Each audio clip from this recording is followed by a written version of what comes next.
Up. So I am just going to welcome everybody again. I saw Priya, we have you back. That's awesome. Now I'm going to whip through this because there's 9 Enneagram types that you guys have probably heard of. And a lot of people with life coaches, we work with these Enneagrams because when a person is displaying certain personality traits, like, they're giving too much, or you hear them say these things like, for me, I was a massage therapist and I could never manage to stay in time. I always wanted to give extra, especially the people that tip me. I knew I wanted to give extra. When I realized that I was actually just a number 2 personality and that I could kind of scale that back a little bit and I was giving because I didn't see value in what I had, it was like, okay, so I can look at that. I can bring up these sort of personality traits. I can understand maybe why I kind of operate the way I do and how I may get in my way without necessarily wanting to. So when we look at the personality traits, the Enneagram, it's basically just these 9 personality types. Last week, for you guys that were with me, we had a lot of fun unpacking archetypes. And there are 4 main archetypes that are sort of part personalities of ours that are very strong. Everybody has an inner child, a victim, a prostitute, and a saboteur. And there's these sort of like 4 main personality characteristics.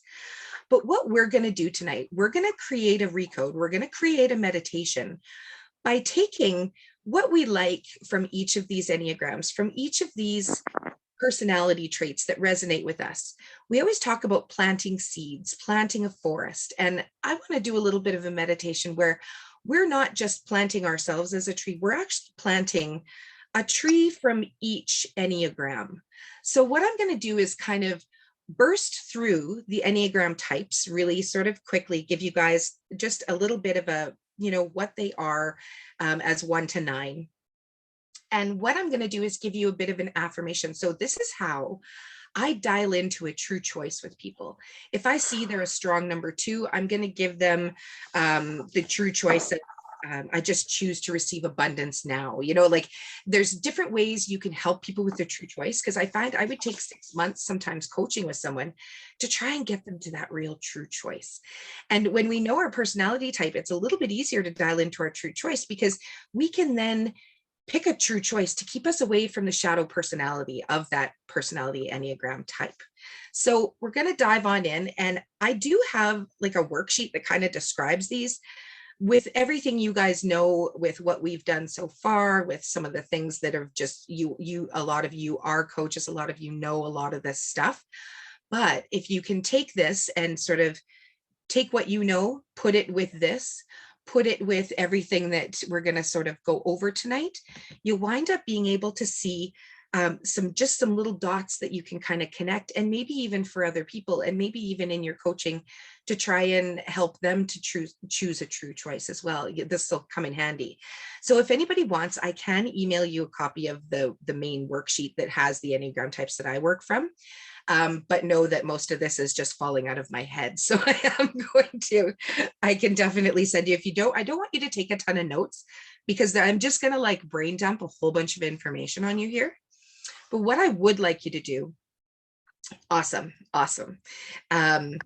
What I would like you guys to do is to make sure that when I'm speaking about an Enneagram type, that if there's a characteristic or a person that makes you think of that certain characteristic type, or even if there's a, in the first one, for example, they're kind of a perfectionist. So we're going to talk about that. There may be things about being the perfectionist, like that could help you avoid some mistakes. You could maybe take on some of that perfectionism.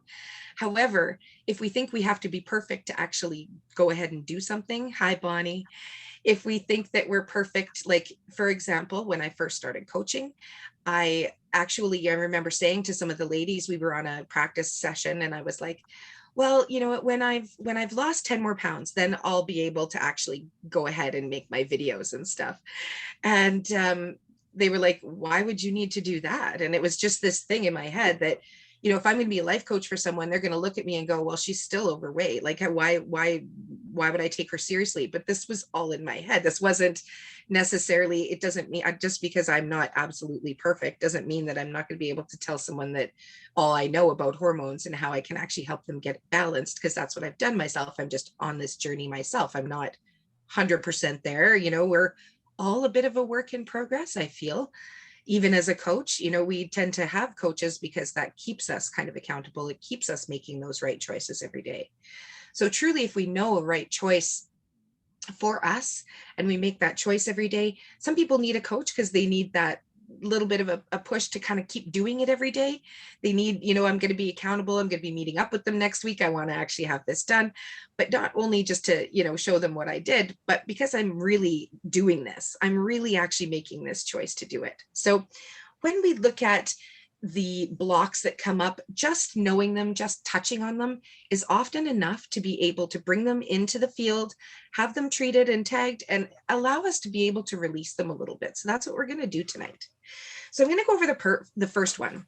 The first one is the strict perfectionist, the person that has to be perfect all the time. They're a person that will come out and, hey, Sabrina, they will come out and they will show you what they've done. They'll be like I have a beautiful artist who she always says, like, look at this stuff, and it's perfect, it's beautiful, it's gorgeous art. It's, they'll say, look at what I did, not look at me. Look at how good this is, not don't look at me. It's kind of like almost like a look over here while I'm over here.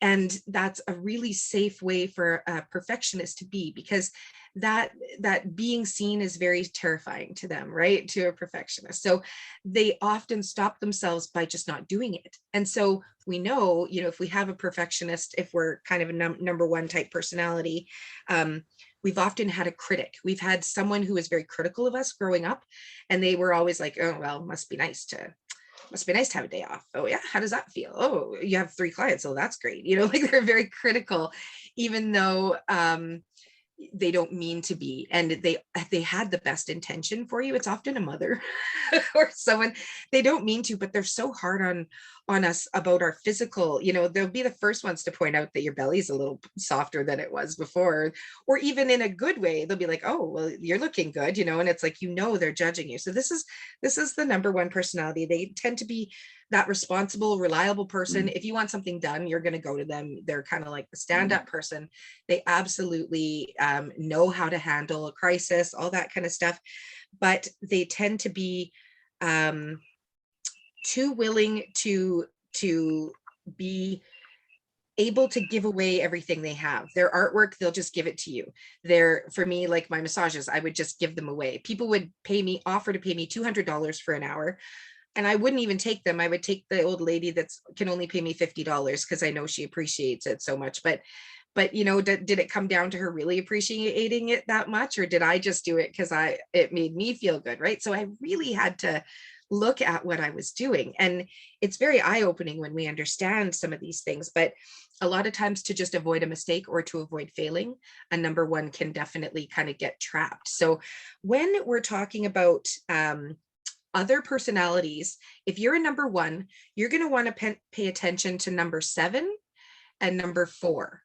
Number 4 is a way for you to kind of release the patterns of being a really too strong number one, and kind of the 4 and the 7 really balance you out. So you can kind of take note of that.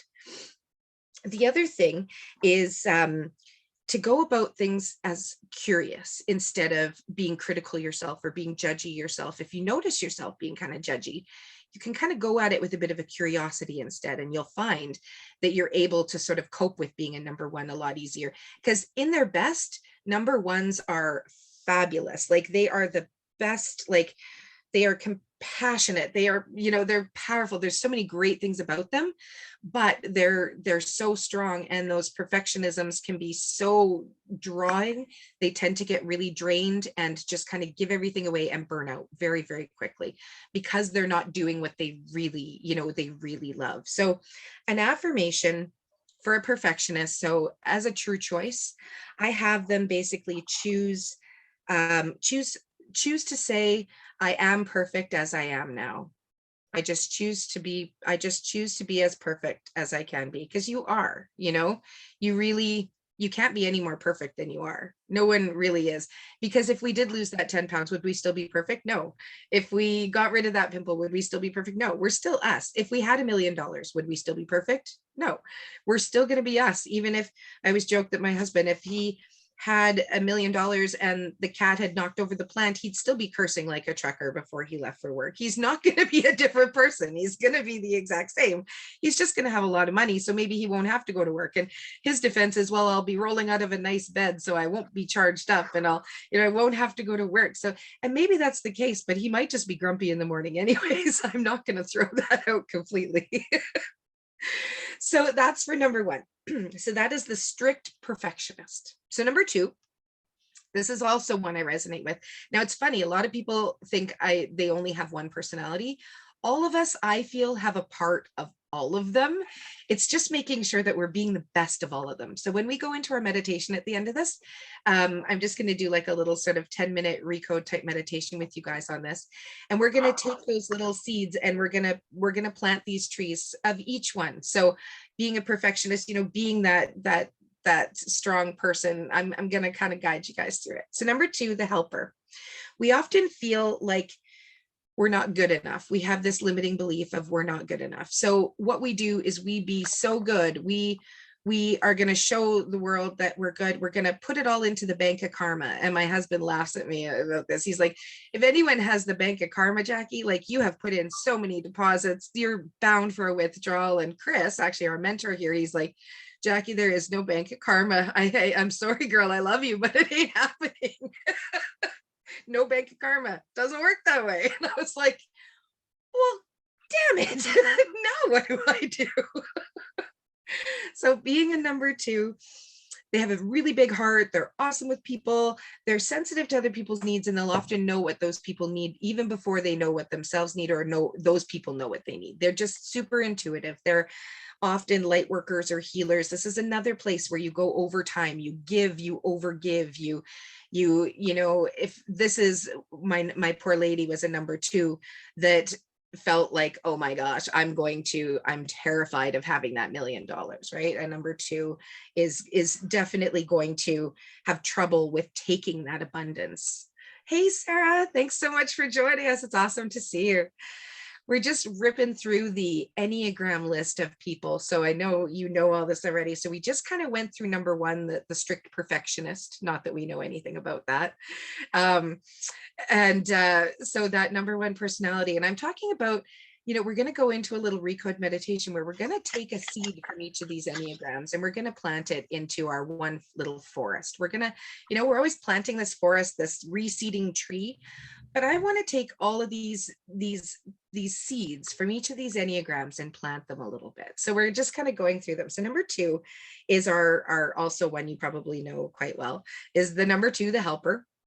So the problem is with a helper, they're often unconsciously looking for love by giving. And so they give to receive love, and they give and they give and they give to a point where often it gets so out of balance that they do completely burn out. And you see this often, like they do try and they have such amazing intentions, but if we're not asking for money, if we're not saying, we want this money, it's honestly not going to come, because this is where I literally, you guys, for my whole life said at the beginning of a massage, even, I'm not in this for the money. I'm here to help you. I want to heal you. I want you to feel as good as you possibly can. If you can't afford it, I'm not going to not give you treatment. And then I found myself doing the same thing with coaching, where I would just give it all because it felt so good. And that was my number two thing, is being that helper and just not realizing, when I said I'm not in it for the money, well, how am I ever going to make money at it if I start my conversation with I'm not in it for the money? Or how am I ever going to make $1 million when I've literally said to my husband probably every week for the last 20 years, I'm never going to be a millionaire. That's not what I want. I'm not doing this to make money. I'm not. Well, then why the hell are you doing it? It's lovely. It's wonderful that you want to be a helper, but let's be serious. You have to actually be able to support your family, right? So when we're telling ourselves these unintentional stories as I'll never be a millionaire. I'm not in this for the money. I'm not selling you anything. That's how I start almost every message. I'm not selling you anything, but I really feel like I could help you. Well, that tells them I'm going to help them for free. And guess what ends up happening? I help them for free. Right? Like, it's just, I'm telling myself this, I'm setting myself up in this structure and I'm repeating it. So how can you end up changing anything if we're just going to repeat it and we're not going to end up kind of doing anything about it, right? So when we bring this up, it's amazing what you can actually just kind of think. So for a number 2, you want to be able to give without an attachment. You're giving, that makes you happy. That's wonderful. You also need to receive. You need to have that flow. So for a 2, it's very important to meditate. It's very important to feel that in and out. It's very important to feel that balance. All the chakras are so open.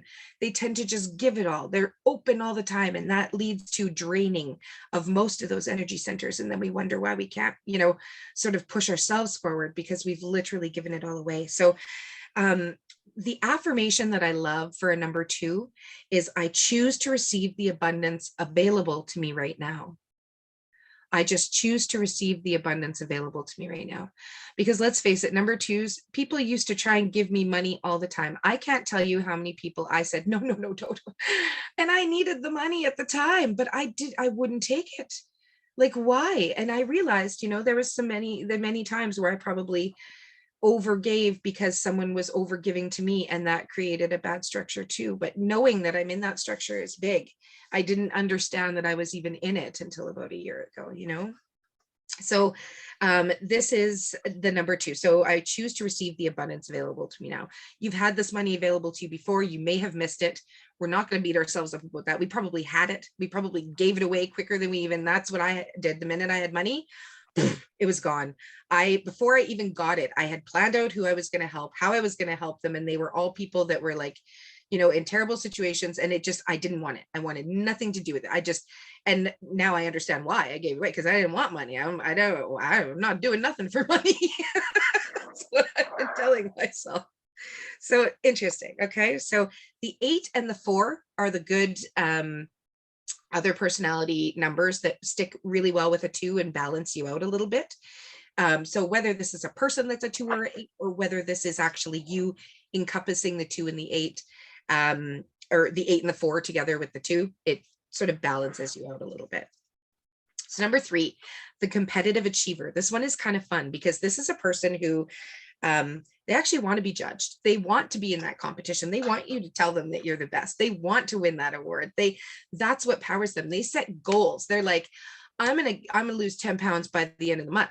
But guess what? What happens if they don't end up losing that 10 pounds by the end of the month is they beat themselves up like crazy, because now they feel the shame of not making that goal that they set for themselves, because they are all about goals. So they kind of end up in this cycle of guilt and shame because they're not creating their goals, yet they need to create those goals to be able to move forward. So it's a really tough one with that competitive sort of achiever, because they really they don't feel worthy. That I'm not worthy is kind of like their sort of backstory. It can be one of their limiting beliefs that we kind of lock into sometimes.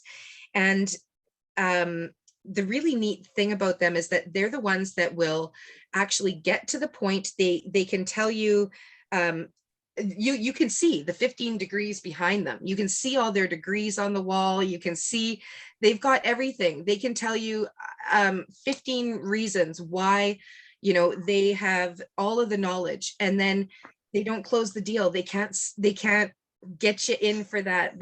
Those are the coaches that don't close because they have that, they're not sure of their own value. That's why they need all that. They need to show their worth by having all these things instead of knowing that worth is inside of them, right? That it's always been there.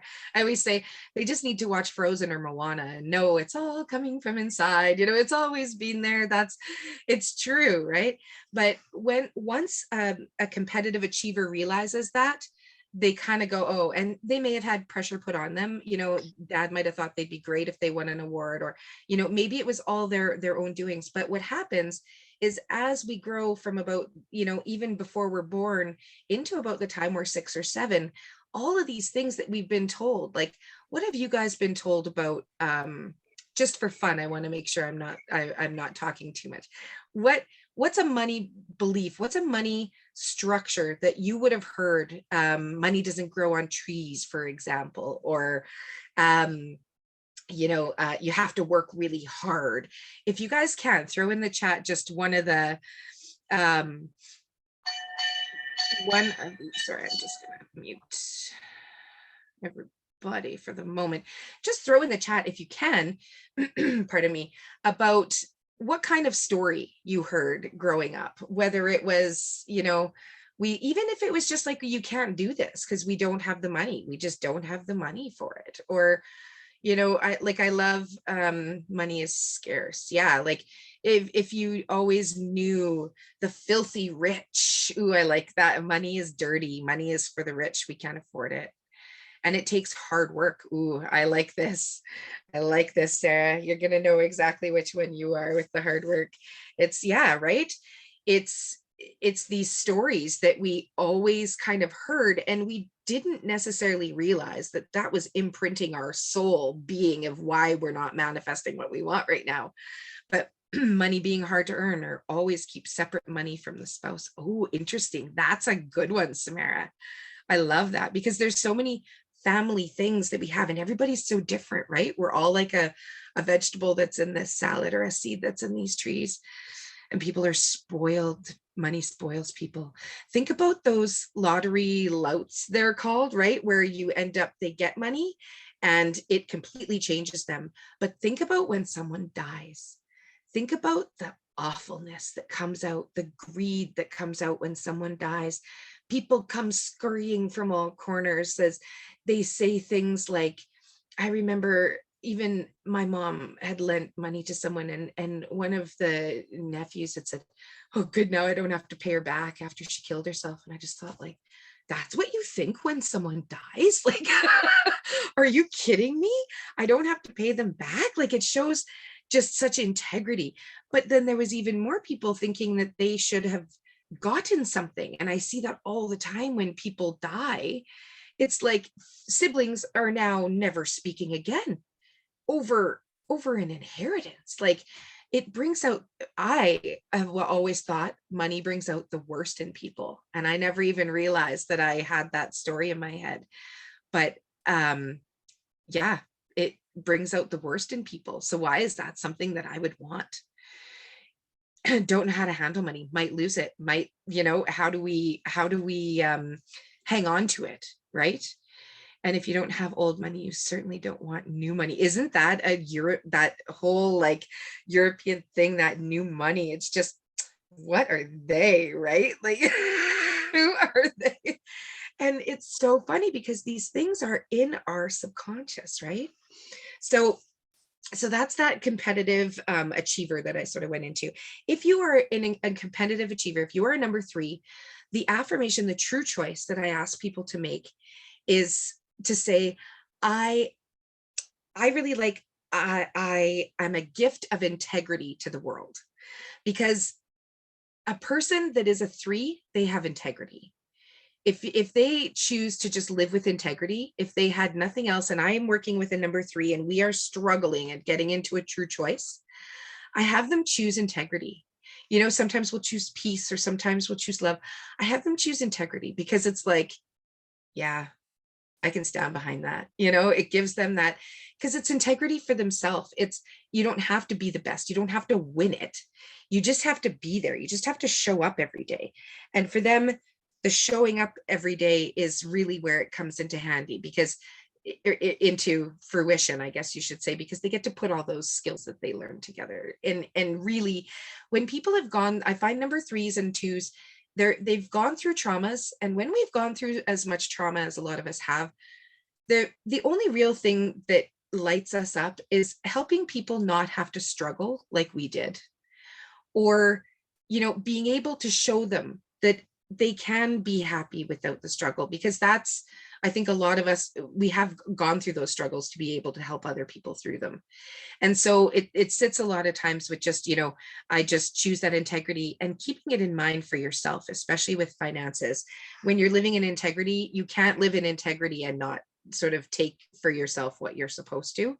But you also don't feel like you have to be the best, or you have to win it all, or take number 1, take the goal. So that is my favorite choice for that. And for a number 3, you go well with a 9 and a 6. So I always get a little faster as I go through them, because I like number 1s and 2s. There's just so much information about them. And then the number 9, I always like that one too, just because it's one I've studied a lot. I'm sure you guys know that too. So our intense creative. So number 4 is the individualist, or the intense creative shadow. Now, these people are really quite interesting because they feel insignificant. Insignificance tends to be their limiting belief, and they don't know why. Often it's because a sibling made them just feel like they don't want them around. Siblings have a huge collection on our structure. It can be from a parent even just kind of saying, like just kind of, it's the 3rd or 4th kid syndrome usually, or the youngest child syndrome, where they just kind of feel like they get looked over a lot. And so they really want like intimacy, they really want connection, but they don't feel like they can have it. They always feel like there's something wrong with them, or there's a missing piece, or they're so unique, but people don't understand them. People will take them as resting bitch face, or they'll take them as moody, or kind of like they think they'll kind of be like, I don't know, but they're the most amazing people, and they're so insightful. They just don't blab everything about themselves. They don't tell anybody about themselves. They just make beautiful creations to make the world a better place. And they often don't have goals. They want to be a goal setter, but they don't really do it. They don't really have those goals per se, oftentimes because they don't know what they want. They don't know exactly what those goals are.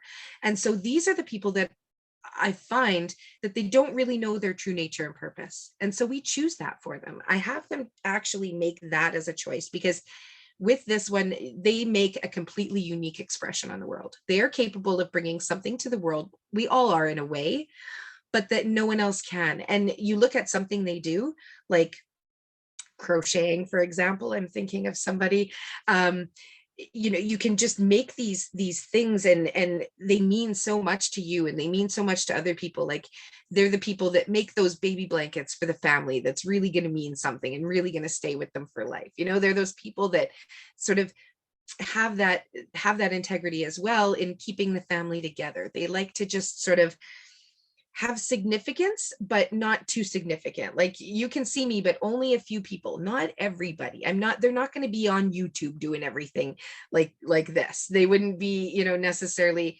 needing everybody to see them in that way, but they would be creating something that they could show everybody, or as an author writing a book anonymously, so you don't really know it's them. That tends to be your number 4. So if that is my number 4, I always make them choose their true nature and purpose, just because I find it really helpful for them. So number 5 is number 4 is 2. They tend to be the ones that will want to kind of find those missing pieces. So I do find that they're really good people to get into conversations with about stuff, because once you crack them, they are so deep and they have so much wisdom to share. They just don't project it on. So you kind of got to dig it out of them a little bit, but they're incredible people. So they go well with a 2 and a 1. So 1, 2, and 4 go really well together to try and balance the 4 out. Now, an investigator shadow is number 5. So this is someone who needs to know. They always need to understand. They always need to, they're like that quiet specialist. You tell them something, they're going to go and study it for a super long time until they know everything about it. They tend to maybe be hoarders, or people that keep a lot of stuff around because they might need that information at some point. They just can't get enough of that information. The thing is about number 5s is those are the ones that will keep themselves in a prison. Oftentimes we say, even Ram Dass, I believe he says, we can't get out of a prison that we don't know we're in. So when this happens with a number 5, I help them unlock that prison. And then I start talking about those levels of consciousness and how you can stay on the first floor. This is to unlock that for number 5s. They always see things as kind of scarce. They'll sort of worry about money. They'll worry a bit about scarcity. They tend to worry a lot. When I think of a number 5, I think of Gollum. I'm sure you guys have seen Lord of the Rings, but when you, the affirmation for number 4 is, I always choose the true nature and purpose, the choice. So you can say something like, when I'm true to myself, I know my unique expression to the world. Abundance is the depth of my being, and I share it with the world. But I find really for that one, I choose my true nature and purpose tends to sort of envelop it a little bit more. So the program that I took originally on the Enneagrams, that those were the ones they used, but I just use true nature and purpose, especially if I'm working with a client. That's kind of the one that I pick, Sabrina. So going back to the number 5, welcome, Damien. I just see you're connecting to audio there. Welcome, welcome. So we are just going through Enneagrams, and we're on number 5, and number 5 is our quiet specialist, our investigative shadow. So they will hang on to it because time will never know. You never know what happens. They just feel like they may never have enough. And you meet those people, those 80-year-old people that are ready to pass away, and they have $1 million sitting on them, and they're, balking about the $2 coffee that they're about to buy, or they won't buy their nephew lunch because they want to save all their money. And for what? Like, the nephew's getting it anyways, possibly. But this is kind of what we, that was the true nature and purpose one, yeah, for number 4. So yeah, so these are the people that tend to just want to sort of keep everything. There is a great bit of scarcity, but with a number 5, what I'll do is actually have them notice the little things of money. They get these little checks, but they're not grateful for them. It's just, they're kind of waiting for that bigger check. So the way they'll do really well is if they can just be sort of really grateful, so they can be able to actually feel it, really feel that, that abundance of just having that small amount, just feeling that abundance, rather than just keeping it in case they don't even know what they have when you just keep it all, right? But if you actually take each thing and be like, some of it you can let go, some of it you can't. But this is where I deal with my number 5s. And for number 5, this is where we need things to flow. So number 5s will sort of be the ones that will take it all, whereas number 2s will be giving it all. So this is one where we go with flow. So when I'm meditating with them, what I do is have them picture the air going in and out as the same sort of a thing. We're breathing the earth is pushing air in, we're one, this kind of thing. If I'm doing an affirmation or a choice, a true choice, this one is, I choose to have money flow through me. And they make that choice, and you can tell if it's really a true choice or not. If that one doesn't work, it can say, I have all the knowledge of the universe in me now, and you can kind of, I have all that knowledge. Same thing with the 5 or the number 4. You don't need number 3. You don't need any more courses. You don't need any more anything. This is just, everything is inside of you. So if you're into singing, Let It Go by Frozen, you can do that at that point for them. I find, honestly, just, sort of focusing on that in and out, that flow, because they don't let go of anything. And so nothing else will come except for things that they're just going to kind of, keep and not be able to share. And for them, just by sharing, just alternating that a little bit allows some of those blocks to sort of come down, some of those walls to come down, because it's tough with hoarders. I don't know if you guys have worked with hoarders yet, but people that are really in that stuck number 5 structure, they'll never be bored on their own. They need that space. They are perfectly happy in that prison. They go out of the prison and then they're like, yeah, no, we're just gonna close that door. We're not coming out. Or if they do come out, they go back in for a while, almost knowingly, right? So that's the number 5. I always think of like being imprisoned, and Gollum. He needs all this space, but he has nothing. It's just an interesting sort of perspective. So 8s and 7s go really good with the 5. So that's something good to remember. And then number 6. So just a few more before we hop into a quick meditation and recode. Thanks for sticking this out with me, you guys. I love that you are absorbing all this. So number 6 is our loyal skeptic. These are the people that kind of need that financial security. They need to be prepared. They're very trustworthy. These are the ones that you go at and have your sort of your like executor for your will. They're the kind of people that people come to you, if you're a number 6, you are loyal. If shit was going to hit the fan per se, this is the person that you would go to. You needed someone picked up or taken care of, you needed something done where you knew they were going to show up for you, you needed a ride to the airport, even, this is your person, this is your number 6. They are very, very loyal. And they're the ones that have the out plan right now. They have the execution plan for if the world ends. They go into a building, they know the exits before you. It's just what they do. It's just their personality types. So they often tend to be a big worrier, though. They worry a lot. So they worry that the world isn't safe. They worry, well, you gotta be careful who you trust. They have really strong insignificant and incapable sort of limiting beliefs. But if you can kind of get them away from focusing on problems or little things, the thing that will really move a number 6 forward is for them to take those small steps. So we can't set big goals. They love to set big goals, but they will never achieve those big goals because they get overwhelmed with everything that they do for everybody and everything that everybody comes to them for.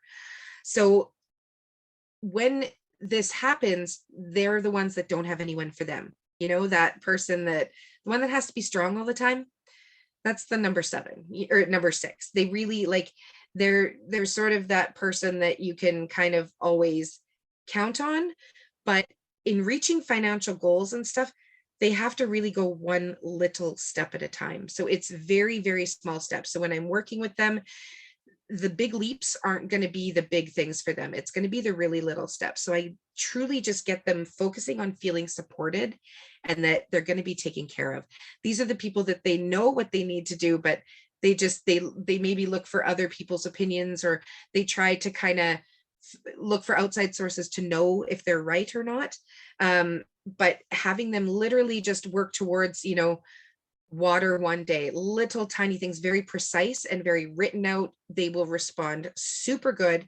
And the fear and shame that comes from not reaching those big goals will be very, very little in comparison to what they normally struggle with, because there's just a big cycle that they'll kind of beat themselves up if they don't make those big goals. So we have to set little goals, get those little wins happening for a 6.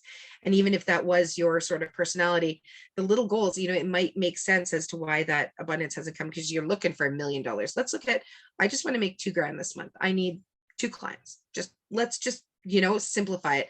And then they're like, yeah, I can do that, because I actually have this I could sell. And then they start coming up with other ideas. Well, I could make this course. I know all about this. There's even things like going on, say, on Fiverr, for example. You go on Fiverr, I have sold some meditations on there where I just say, I designed this meditation for you for this. People have been there's all sorts of ways to start looking at things like that. But if you don't know they're out there, if you're not taking a small step, looking at, what could I do overnight that would maybe make me money, right? That I'm not trading my time for money. It's huge, right? So they tend to be just absolutely amazing people. And when you can get those when you can have them feeling capable, when you can feel capable in not failing at something, you're setting that emotional precedence to sort of set up that neurochemical pathway to succeed. And it just makes it so much easier, because they do great things. It's just not what they expected. It was just too big. And then they'll beat themselves up immediately. So 3 and 9 go really well with that. And I do like that choice of I'm always supported and taken care of, because really making that true choice, I'm always supported. It means everything is going to work out for me. So some people make that choice too. I know everything just works out for me. I just choose to have everything work out. So I choose to be supported and taken care of. Now that could mean, whether it's a relationship that you need, whether it's yourself being your own best friend or your own coach, whether it's whatever that is, when you make that choice, it becomes quite clear. And then we go to number 7, our enthusiast shadow. So this is the person who has the glass half full, super positive. They like to keep things really light and easy. They'll get really stressed out if things become too overwhelming and too serious, though. So, making money at a 9-to-5 job often isn't for them. They're just, like going into a 9 to 5 place, they'd rather poke their eyeballs out with rusty forks. They just couldn't, it's just not something they want to do. This tends to be that prostitute type profile that I was talking about. And I don't mean prostitute in sexual way, but I mean, really, if you wanted to think about a profession that had something like an Enneagram, it kind of would be the number 7, because you have to be so easygoing to be a number 7. You have to be just wake up and just be like, I think everything's just going to be awesome today. I can't wait to see what happens. And for them, that might be, choosing to actually go out. There's a lot of women that can make a heck of a lot of money because they have some sell. Maybe if I looked better, I'd think, I'm just kidding. But if we look at, there's so many things about just being free and easy, but there's not a lot of occupations that you can just kind of do that with, where you have full control over that's why as entrepreneurs, we kind of like being able to set our own schedule. We like to be able to do what we want, to do what lights us up during the day, to spend that time being free, not being trapped, not having to go to the same office every day, the same people every day, like that. We'd rather die, So it's interesting just kind of being in a number 7. One of the things that we tend to do as a number 7 is we tend to not look at the big picture, like say, something like an evergreen type of thing where it could be making you money. The number 7 makes a decision as they end up either digging 100 wells or they dig 1 well. And you kind of look at, okay, they could be perfectly capable of both. You give them dig me 100 wells, they will do it. If you give them dig 1 well, they will do it. But it may take them a heck of a lot longer to realize that 1 well would have got them all the water they needed and they didn't have to dig those other 99. They're really for that sort of personality, they have these just, they're so open to doing anything that they may not necessarily focus on what will really move them forward. So, they truly are capable of anything. Capability is not one of their limiting beliefs for them. It tends to be that expectations won't be met. They tend to just literally kind of do what they have to do. They're the ones that will just sort of put their head down, just make any situation kind of workable. It's just a matter of whether it's going to work for your success or not, because we tend to not have patience with ourselves. We tend to get really frustrated and just go, I'm just such a mess. I'm just a hot mess. I'm just giving up. And so rather than giving up, this personality is basically the one that has to be happy with where they are now, not thinking that it's going to be different or better later on. So the person that says, yeah, well, things will be a lot better when I have that $1 million. Things will be a lot better when I'm rich. Things will be completely fixed. This is that personality that we kind of have to be wary of, and that they're happy and that they feel fulfilled now. So the true choice for this one is I feel successful, or I choose success where I am now. I feel successful right now. I choose to feel successful. Because what is success? What is successful? It's different to everybody, right? To me, sometimes getting dressed without my pants being inside out, I feel successful. Certain days I feel successful when I have an amazing group of people that, are just wonderful and want to share, what I have to share, want to, just the reason that everyone is here is because all of our moments have led us to this, right? We've chosen to make this choice right now to come to this exact call, to kind of look at and bring up some of these subconscious things that are just sort of floating around there. So we only have 2 more. I'm just going to skip through. So number 5 and number 1 go well with a number 7.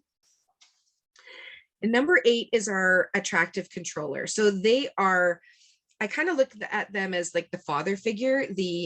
We have a guy in Canada right now, Pat King, he's got this whole trucker convoy going on. Even his name says it, and he's one of these major, like big ass teddy bear, like such a sweet guy. You could walk up to him and hold him, very approachable, but they come off as gruff and sort of like people think they're kind of like scared of them. They're sort of like domineering, or they're, oh, he's an asshole, because he has very strict very strict sort of rules, right? Like, I am a rock. I don't show weakness.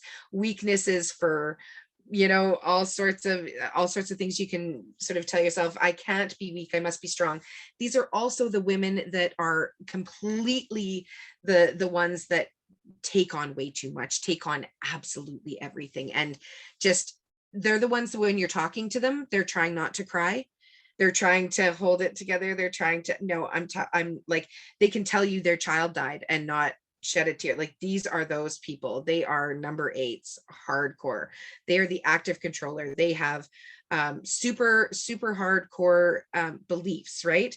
And it's my way or the highway. Like, they have these certain kind of sayings, and you can think of these particular people, but they're also the ones that will protect you, and the ones that would give you all the money that they have, and the ones that would give you the shirt off their back, and the ones that would be the first ones to sort of set you straight.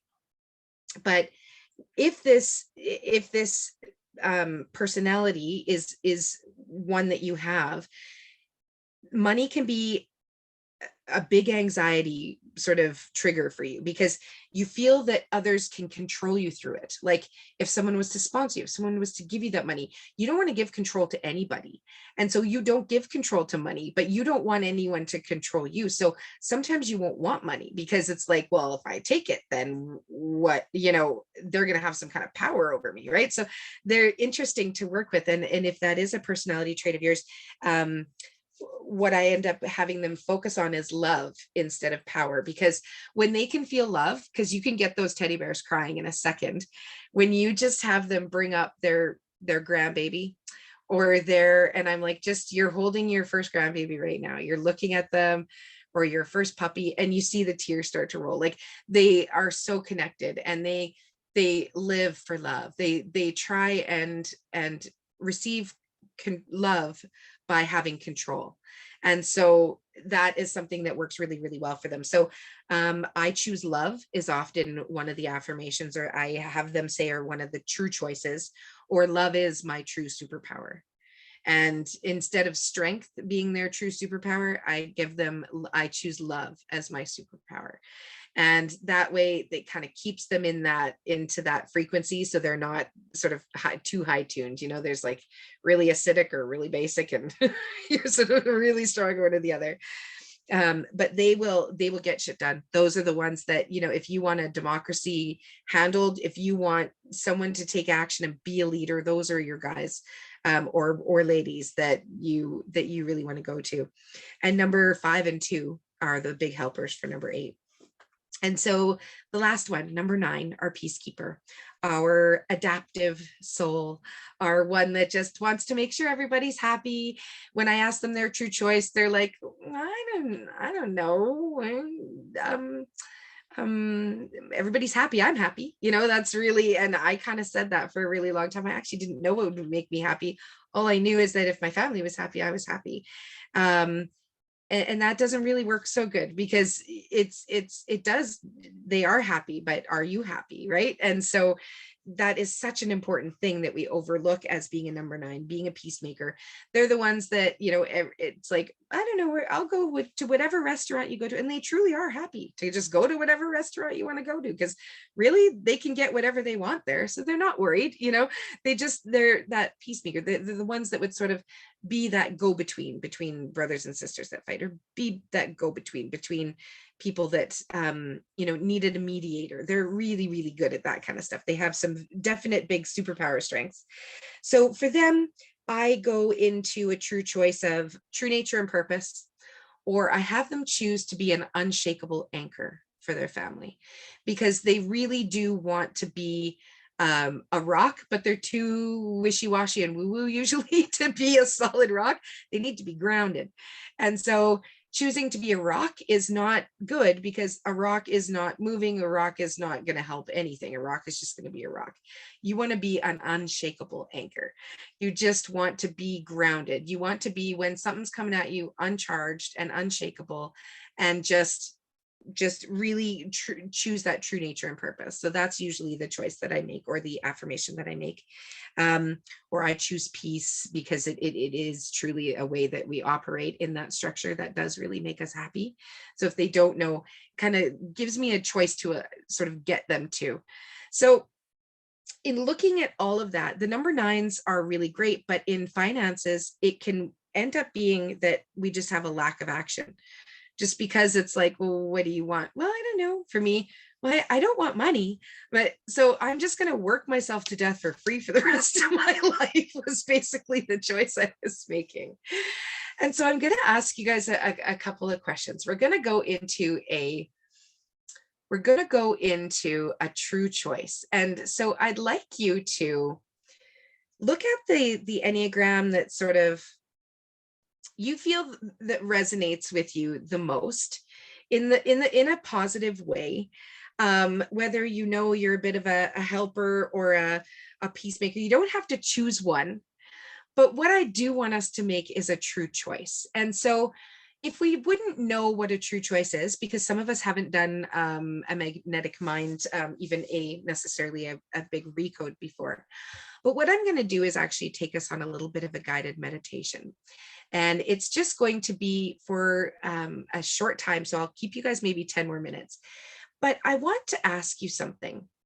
If tomorrow, or even if today, let's say in an hour, you heard a knock at the door, and that knock at the door had this cute little UPS guy in his little brown outfit with his brown truck. He pulled right up to your house. Even if you've never even had a delivery at your house, he's here right now. And he brings in this box, and he has you sign for it. And he says, I'll be back next week. There's one more, and it's exactly the same I was told to tell you. So you're like, okay, it's coming again next week.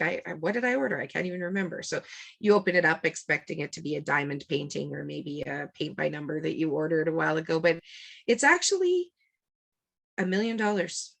It's $1 million, and it just showed up at your door. There is no tag, no sticker, no nothing. All you know is that money is yours. It's real. It's not counterfeit. It's right. It's real. And it's coming again next week. Now, I want you guys to just sit with that for a minute and take a breath, and just literally, you got that $1 million. It showed up, and you're getting another one. So you're going to have $2 million by the end of January, the beginning of February. You're going to have $2 million.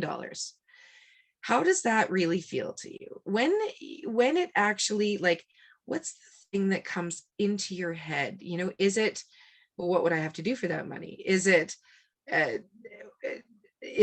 oh geez, I could spend it on so many things? Do you get panicked? Do you just think, yeah, I have been waiting for $2 million to show up, and now I have it. I am going to Vegas. Mwah, see you guys later. I want you to kind of think about what came up for you when you actually really thought about that for a moment. And now I'm going to bring you guys on just a little bit of a process and a meditation, because I want to ask you something while we're kind of in the field. I want you to go to a place. I love it. Oh, balancing the 9s. Thank you, Sabrina. You're so awesome. 3 and 6, balance your 9. So the last number that I give you, the 6, that's more of like the release. That's going to be, if you're too strong of a 9, you can balance it out with 6. The 3 is the first number, is kind of like to stretch you. So yeah, so celebration comes up. If any of you guys want to share, you're more than welcome to. I love it when I can go through and ask every single person, so that I can get where they're at. But how did that feel? And when you think about how that feels, does it make sense that maybe that $1 million, is on its way, or maybe is it not? Let's look at that a little bit. How is that really, what am I sending out as a silent instruction to the world about that would pay the bills? That would definitely pay the bills. But like you think about like, and then we think about family, like, oh geez, would my family expect it? Would they like, oh, where are people going to judge me? Like all these things kind of start to come in when we think about having this money.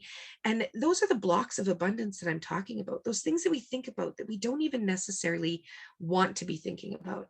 So I'm going to have you guys just really quickly, we're going to go to a birthday party. We're going to go to a birthday party that is some random kid in your family's birthday party. This is like post-COVID. We're going to pretend we are post-apocalyptic time here.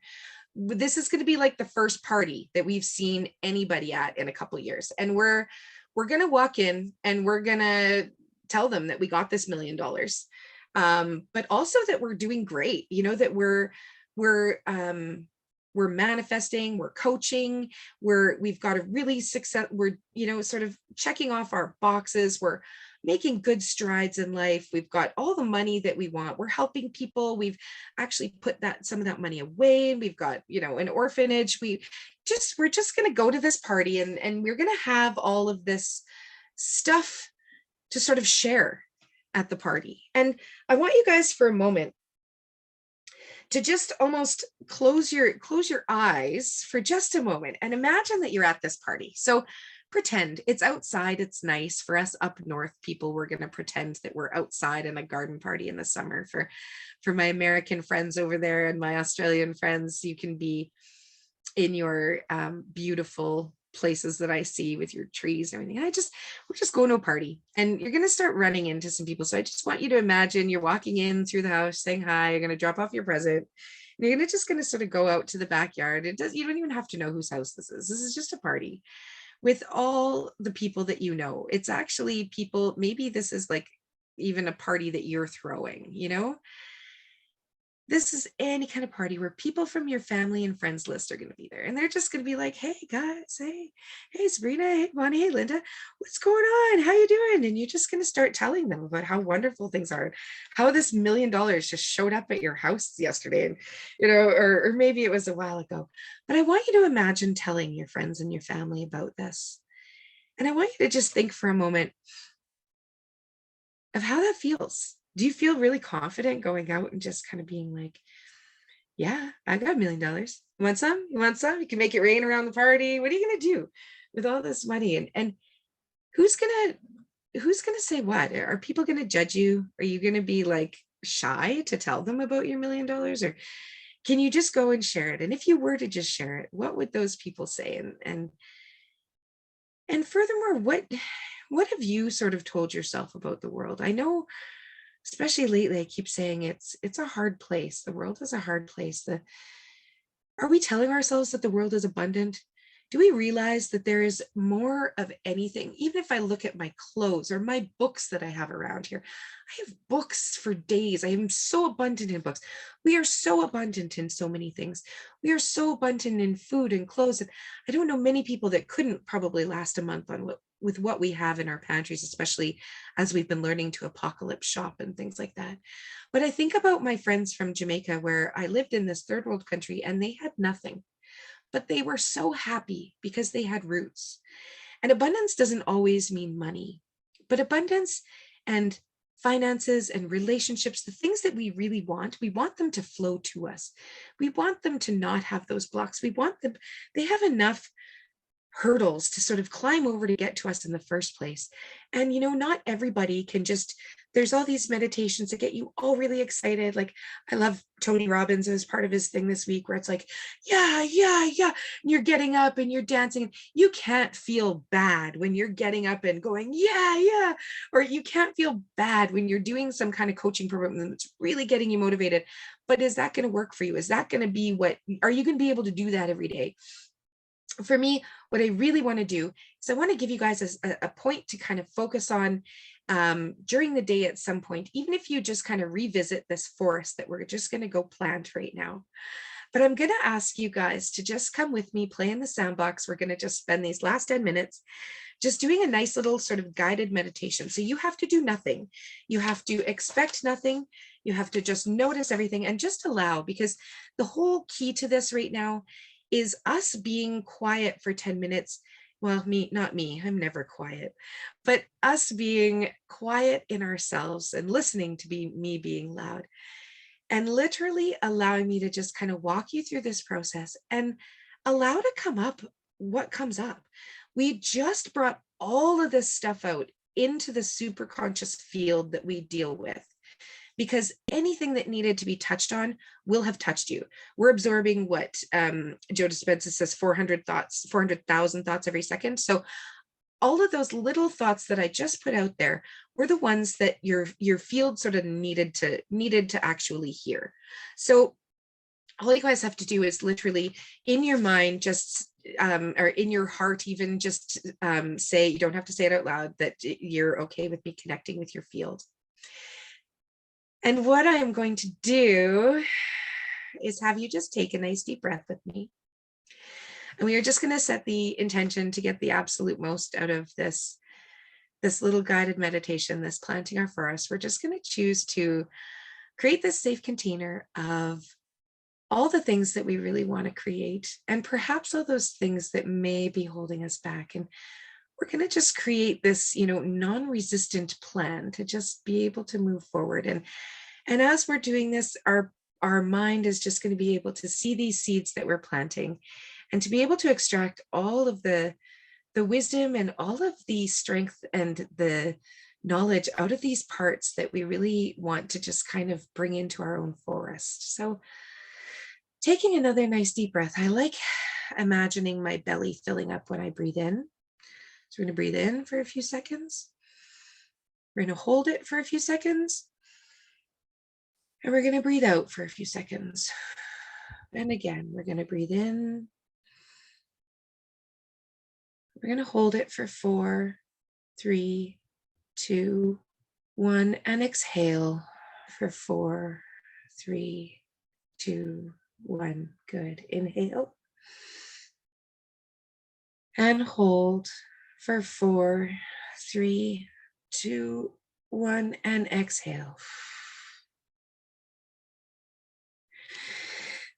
Beautiful. And I want you to just imagine right now that you are outside and you are looking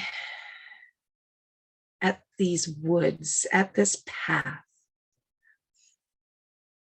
I want you to imagine the sun sort of kissing the top of your head, making your hair feel like it's starting to relax as you start to move forwards on this path towards the forest. And I want you to try and allow your whole body to relax. So we're going to just envision the muscles in the top of our head relaxing right down to our forehead.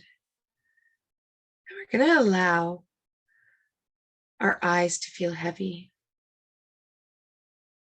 And right now, I want you to imagine those eyelids just feeling heavy as they've ever been. Just there we go. Totally letting everything relax in your eyes, your cheeks, your jaw, your chin, just allowing all those face muscles to just relax. Allowing your third eye, your pineal gland, your whole head to just start to sort of expand.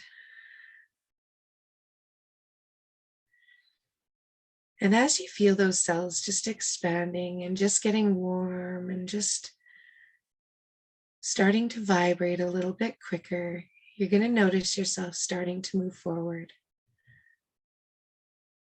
That energy is just moving down through your throat chakra, down into your shoulders, letting your shoulders feel heavy. Allowing your whole stomach and chest to relax, allowing that pelvis to just go loose. Relax your glute muscles, all those muscles that are clenched underneath you, your hamstrings, just relaxing those physically.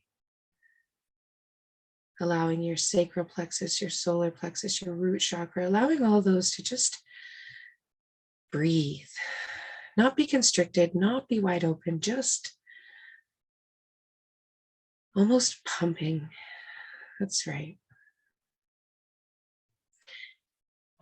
And I'm going to just invite all of the part personalities on board right now, all of these parts, all these Enneagrams, all these the inner child, that saboteur, all of those part personalities, that director, the controller.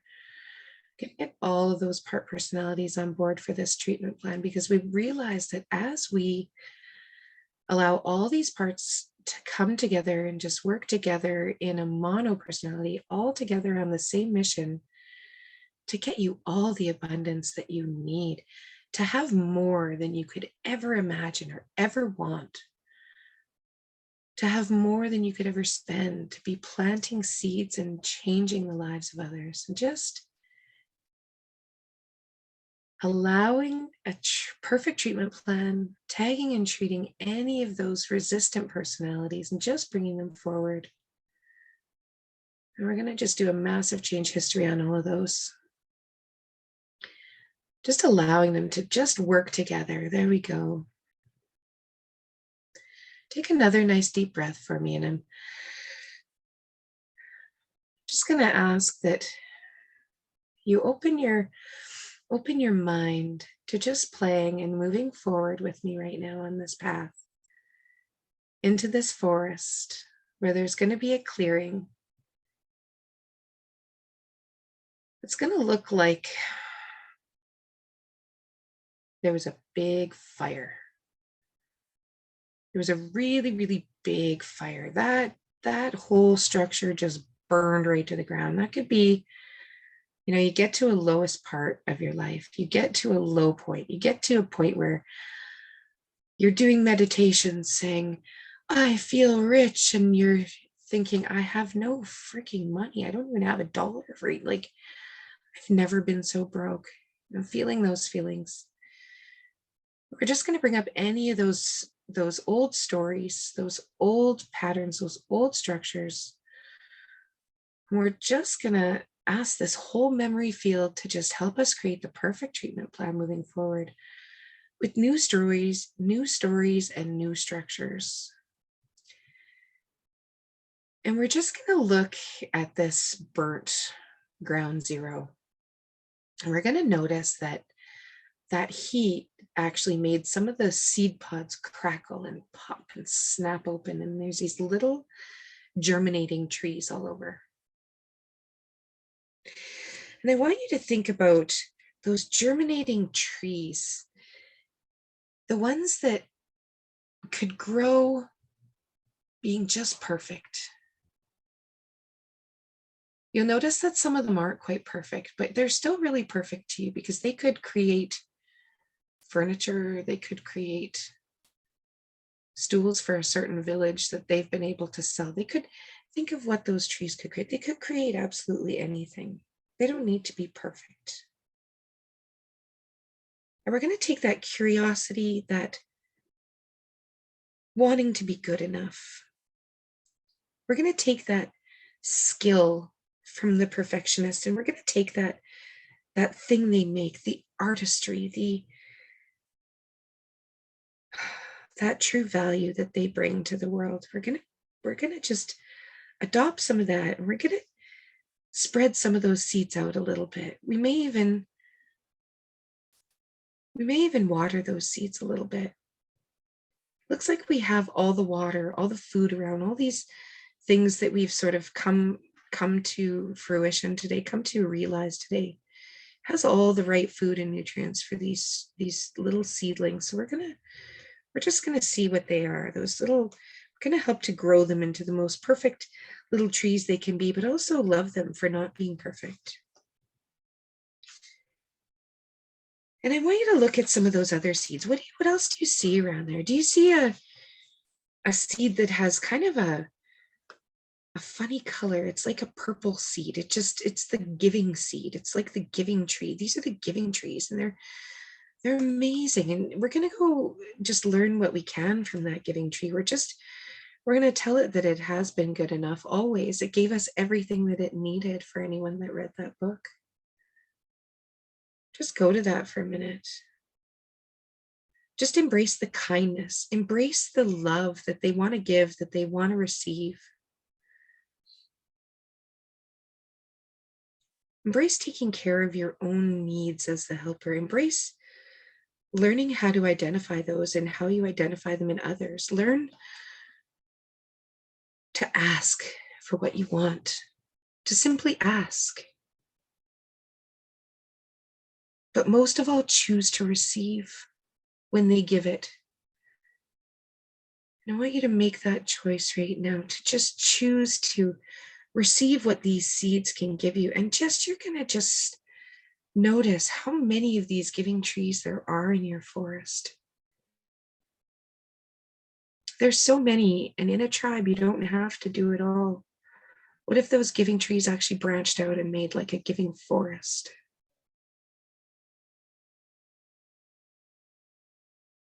And I want you to look at another kind of growth that's happening over there.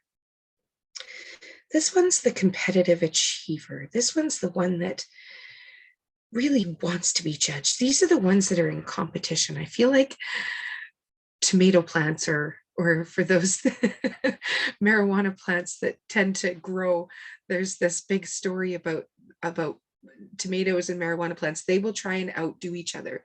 You put a big one, the next one will grow bigger. They flourish if you plant them together. They can just outgrow each other no matter what.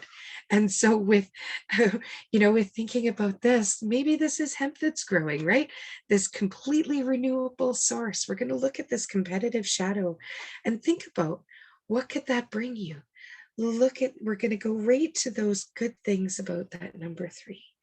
I want you to look at what that tree might look like for you. This is your competitive shadow. This is the one that can avoid failure sometimes just because they're almost too afraid of not winning. I want you to take a nice deep breath and just notice that integrity of that plant that is going to continue and continue to it could feed generations, this plant. It could be paper forever. They made cars out of that stuff. I want you to just think about that for a moment and just take being the best. Take being of worth and being of value. Look at those accomplishments. Look at those skills. Look at all those certificates that person has. Look at all these things that you have to offer. What if you took all those amazing things and just made this a part of your forest? All those skills, everything you've done from growing up as a kid. And we're going to take that intense creative, the one that can create absolutely anything, to just cause beauty in the world. They're the ones that make the world a better place. They really are just ready to give life their abundance, but they're the ones that are misunderstood because they don't need to just blab it all over the place. I want you to just take that authenticity of that person, that realness, that yearning to express yourself, yet feeling so unique that you're not even sure how. And I want you to notice some of these other plants. What is that creative one? I feel like that would just be these beautiful flowers in your forest. Maybe they're other kinds of vegetables, the things that could do amazing. I want you to actually visually look at these seeds that you've been planting already. There's those ones that cracked out of the ground. There's those ones that are beautifully colorful. There's those tomato, hemp plants, whatever you're growing over there. There's those perfect trees, that giving tree. And I want you to move into this investigative shadow, this number 5, this quiet specialist, this one that is in that prison, the imprisoned flower, the one that, maybe that one's vanilla. It takes like 9 months just to be able to get one vanilla bean out of that thing, Maybe this quiet specialist, they're okay being on their own. They don't need all those other plants, and they don't need companion plants. They're just on their own. This is just a very unique tree. And there's really no tree like it. This tree could have a million other trees around it, but as long as it has its own little space, it can grow. I want you to imagine what that looks like right now. Maybe you can even smell some of these plants that you're planting. Maybe you even can smell some of these flowers that you're planting. Maybe you see the colors in them. Maybe you feel a certain way. And we're going to go over to number 6, our loyal skeptic, the one that really needs to be prepared, that one that has all the truth, the one that people go to, the one that can handle the situation, you know, that EMS worker, that person that can just really stay focused. They make big goals, and then, you know, sometimes they beat themselves for not making up those big goals, but these are the ones that need to do those little steps. But they show up. You tell them what to do, they're going to do it. And maybe that's something that we could take, just those little steps. We don't have to make $1 million. We don't have to have it show up. Sure would be nice. You could probably find your way to that $1 million by taking some little steps. And if you're a 6, I want you to maybe even ask what that step might be. What is that little step that might be reaching out to you? If you're a solid, strong leader. And you can let someone go of some of those fears and those anxieties and those worries. And I want you to look at what that may look like. What would that feels like? A big oak tree or big, what does that feel like to you? I want you to notice that there's not just one. When you're noticing these trees, you're also now noticing all the trees around them that are the same. And it's the most amazing big, a fig tree. Oh, I love that. It blooms inside itself, right? So unique. I love how that fig tree came up for you. Oh, that's a frozen moment. I love it. Sticking to it. Nice deep breath now. We're going to go into this number 7, into this enthusiastic visionary. The number 7s are, you know, everything will be better if I just do this, or they set up these big goals and time expectations. And if that time expectation didn't happen, they're just not going to go for it, you know. These are your dreamers, your ones that love the freedom, the ones that just like to float. We can't be trapped. These ones don't want that prison. They don't want to be anywhere near that number 5 with that prison. Life is not a prison. Life is abundant. Life is free. The glass is half full. We want to take all of that optimism. We want to really feel like we deserve what we really want. We actually deserve it. Everybody does. Just absorb that for a moment. And what that number 7 would look like. That's the free flowing. Maybe those are the lily of the valley, just all over. They don't have to be anything in specific. It's just what is coming up for you, just noticing what you're noticing. We can get caught up in a number 7 by chasing the next thing before we really complete that first thing. So by knowing that, we can really support ourselves with abundance, not going for that next little shiny thing, not allowing 7 things to be created at once. Really, you know, if you have one well, spend your time with that one well rather than digging that 100. And now we're going to go into number 8, the challenger shadow. This tree, this part of your forest. This is the control part.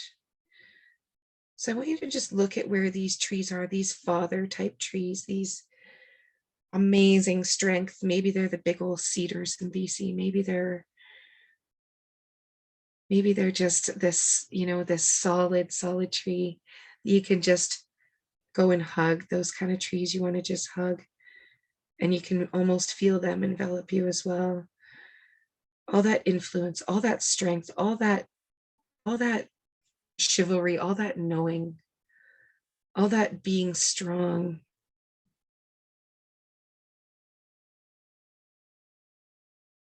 We're going to let any of that anxiety go. As anxiety comes along with this one, this is the worrier.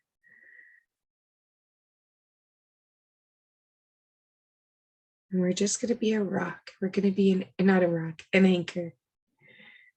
I'm going to choose to just be an anchor.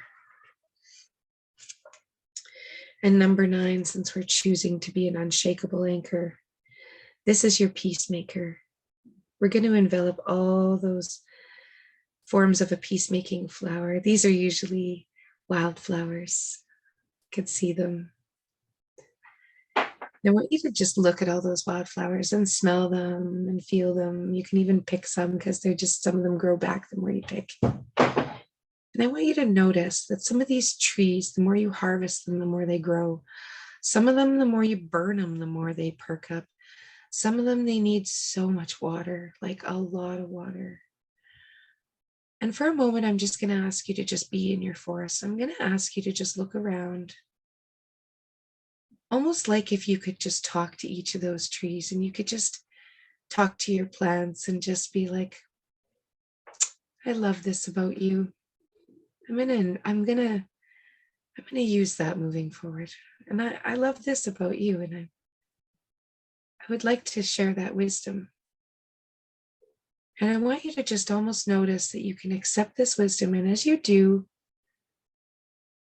it almost starts to feel like things are flowing, like you're not stuck in that forest, that you can actually float past that forest and see what you could do with it.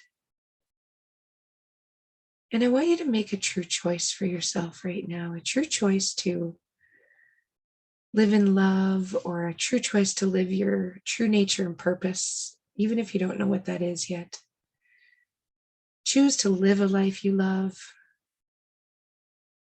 Choose to live a life of health and vitality, whatever feels good for you. Just living that healthy life. Just taking all those strong parts from all of those personalities, all of those little forest pieces, and just making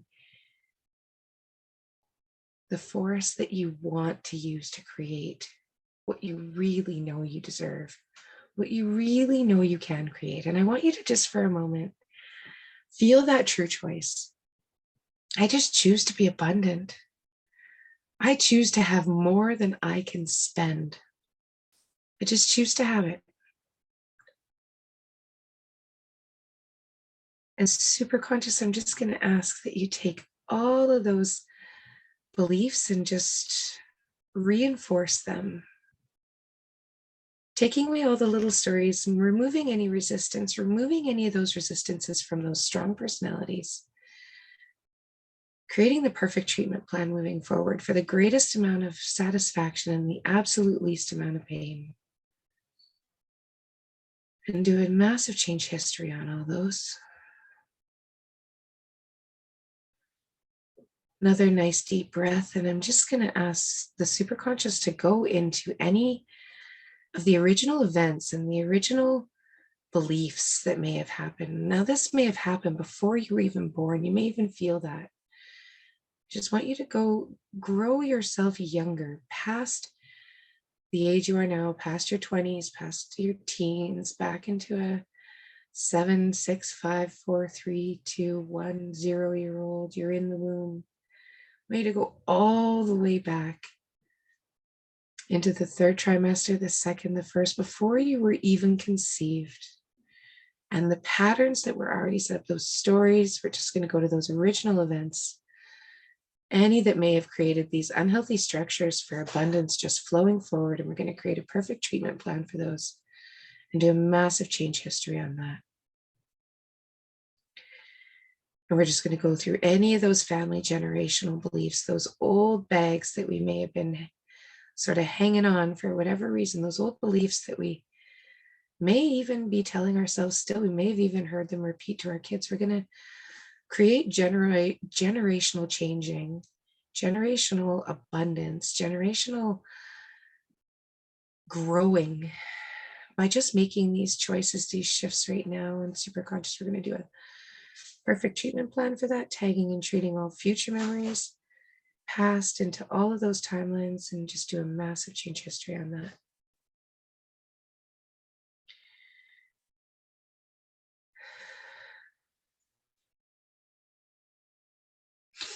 We're just going to tag all those limiting beliefs. So I don't deserve it. I'm not good enough. I'm not significant. I don't belong. I'm not smart enough. I'm not capable. I'm just going to take all of those and just do a negative belief flip and Reinforce it with the sentence structure. I am worthy. I am deserving. I put so much good into this world. I have value. Money is just a measurement of value on something that we want to pay for. And do a massive change history on all that. And I'm just going to ask the superconscious to just go through a scan of the body, regulating some of these chakras that are wide open, that end up having us give too much, end up having us go too far, touching on any of these personality traits that have actually made our way into our physical being and manifesting in pain. Just going to ask that we allow our body to just be scanned, just allowing our breath to just flow in and out, taking a couple of nice deep breaths, just moving through all the way from the top of the head, down the face, the jaw. Open up those inner ear chakras, maybe even try and yawn. Just allow those sinuses to just be free, allow those lungs to release the trauma, allow the stomach and the pelvis to release that fear, and allow the feet to become free and just be knowing that they're on the right path, finally, not being heavy. Just doing a whole scan through the body, just touching on everyone's different feels, just needing that cellular balance, hormone balance, allowing that physical to follow the mental, and just releasing the things that we know now aren't serving us, but we may have unknowingly had in our structures. We're just going to create the absolute perfect treatment plan moving forward, allowing us to just simply see what's on the other side of that bridge. And right now, I want you to go over that bridge. You're just going to take a walk. You're going to notice the water underneath. You're just going to take a walk over the other side of that bridge. That bridge has been there for a long time. It's just, there's so much stuff in the way, and there was this big forest that you couldn't see through. And I want you to remember all those seeds that you planted today, and knowing that just caring for them, just recognizing what they needed, just giving them love might have been enough today. Tomorrow they may need something else, and just dashing through all of those. Allow yourself to just truly move freely towards abundance, just creating all of the abundance possible in every way, shape, and form, grounding all of those memories back into the timelines, all parallel timelines, and into the matrix of the universe, and just doing a super conscious recode on anything else that we may have missed.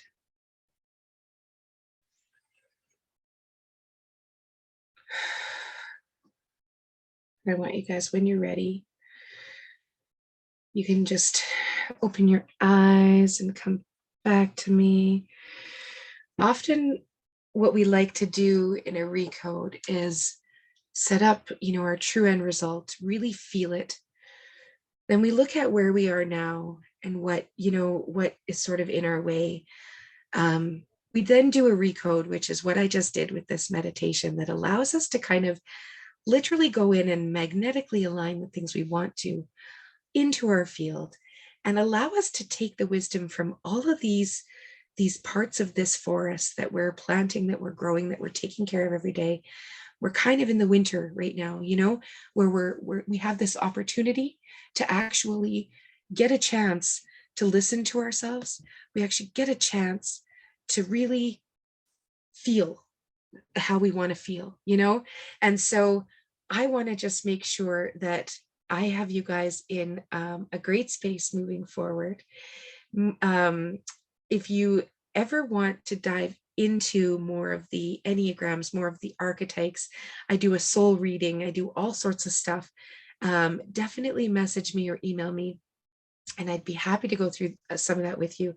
What I do is coaching one-on-one with people, but I love these groups so that people can just kind of hop in and take what they want, what they need from my sessions, help their clients out, help themselves out, hold this space, because I do love giving. And one of the things that having that one-on-one coaching time with people, it's enabled me to see where if I can do a group, I can reach a lot more people at once. And I'd love, anytime if you even invite friends along, we always kind of go through different things. And I know one of our coaches has an amazing recode sort of starting up right away. So I will stop the recording and let everybody go on to that session if they were waiting. I know Shilpi has a session for some of you that are Shilpi fans, who I am as well. And I would love if anybody, I absolutely will hold space if anybody wanted to share anything. You're welcome to hop off the mic. Some people don't know what the heck just happened when they go into meditation. Some people can get it really easily. This is a newer one that I did with the Enneagrams. And so I often, I do sort of appreciate any insight or anything you may have found you really could see, or maybe even struggled with, just to try and get your head into the space that you needed to. And for some of you, it was a very first time. So it's a really big thing to just kind of be able to jump into that. So you're probably heading off, Chris, I imagine. Are you going to show Yeah, I'm gonna join that, but I was gonna, I'll stick around for another minute. I Do you want to appreciate share this. This quick, was great. since I have you? How did you do? Yeah, I think because I've been talking to you lately about the rock star dream, where I think what comes with that is like the idea that you're going to get money and career fulfillment and all these other things. And I think instead of that, what I just want is kind of the abundance you're talking about, where I have the freedom and I have the time freedom and the money freedom and everything that it is to be a rock star. And really what I want is just like a fan base that enjoys my music, but not necessarily the way my ego is making it, something Yeah. more than it was in that I even need in reality. It's true, right? It clarifies our true choice a bit. Like, it even made me Yeah. realize, like, do I want to be a millionaire? Oh, maybe that's it. That Right. wasn't really that, right? And it makes us kind of look at that, because if we're going for being a rock star, then, we might be, but is that really our true choice? Is that really what's going to light us up, right? Like, I can Yeah. see, even for something like on Fiverr, for example, saying, I write songs, you want me to write you a song, or here you go. And people will pay you mad money to do stuff like that. Or even have a song. I was thinking of you the other night, having a songwriting workshop, have a how to play guitar for an hour. You know how many teenagers would tune into that? Oh, I'm going to teach you 2 songs today that are 3 chord progressions. Like, I have all these great ideas for you, Chris. Things you can just make money at, and people could just be doing it while you sleep, right? It's absolutely Yeah. incredible. Yeah. Yeah. There's so many possibilities. Yeah. Yeah, Thank there you. really is. So yeah, did anyone else want to share that is still on with us? You're more than welcome to.